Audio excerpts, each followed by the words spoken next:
एक ऐसा व्यक्ति जिसने बहुत कम उम्र में पूरे देश का ध्यान अपनी तरफ खींचा। मध्य प्रदेश के एक छोटे से गांव से निकलकर लाखों लोगों की आस्था का केंद्र बनने तक का सफर इतना आसान नहीं था। आज हम बात करेंगे बागेश्वर धाम सरकार यानी पंडित धीरेन्द्र कृष्ण शास्त्री की पूरी जीवनी। जन्म और बचपन का संघर्ष, गांव का साधारण माहौल और पुराने घर के सीन्स।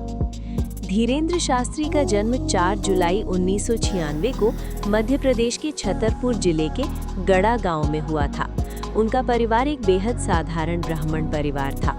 पिता रामकृपाल गर्ग और माता सरोज गर्ग के पास इतने पैसे नहीं थे कि घर का गुजारा आसानी से हो सके। उनके बचपन में एक वक्त ऐसा भी था जब 2 वक्त की रोटी के लिए उन्हें और उनके परिवार को कड़ी मेहनत करनी पड़ती थी। उन्होंने अपनी शुरुआती पढ़ाई अपने गांव से ही की। शुरुआती दीक्षा और भक्ति का मार्ग, मंदिर में पूजा करते हुए या दादा गुरु की तस्वीर।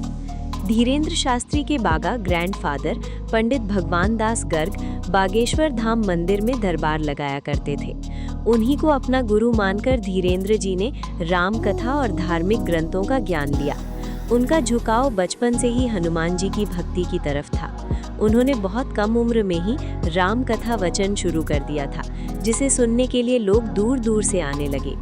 बागेश्वर धाम का उदय और दरबार में पर्ची लिखते हुए और भक्तों की भीड़। असली पहचान तब मिली जब उन्होंने गड़ा गांव के पुराने हनुमान मंदिर का पुनर्द्वार किया और वहां दिव्य दरबार लगाना शुरू किया। लोगों का मानना है कि उनके पास ऐसी शक्ति है कि वो बिना बताए किसी की भी समस्या एक कागज की पर्ची पर लिख देते हैं। इस चमत्कार ने उन्हें सोशल मीडिया पर वायरल कर दिया। आज देश विदेश से लोग अपनी अर्जी लगाने बागेश्वर धाम आते हैं। विवाद और सामाजिक कार्य, गरीब कन्याओं की शादी और गौ सेवा। जहां एक तरफ उनकी लोकप्रियता बढ़ी, वहीं दूसरी तरफ तर्क वितर्क यानी कंट्रोवर्सीज भी हुई। कई लोगों ने उनके चमत्कारों पर सवाल उठाए, लेकिन उन्होंने हमेशा यही कहा कि मैं कोई चमत्कारी नहीं हूं, सब हनुमान जी की कृपा है। इसके अलावा वो सामाजिक काम भी करते हैं, जैसे हर साल सैकड़ों गरीब बेटियों की शादी करवाना और गौ सेवा के लिए लोगों को प्रेरित करना।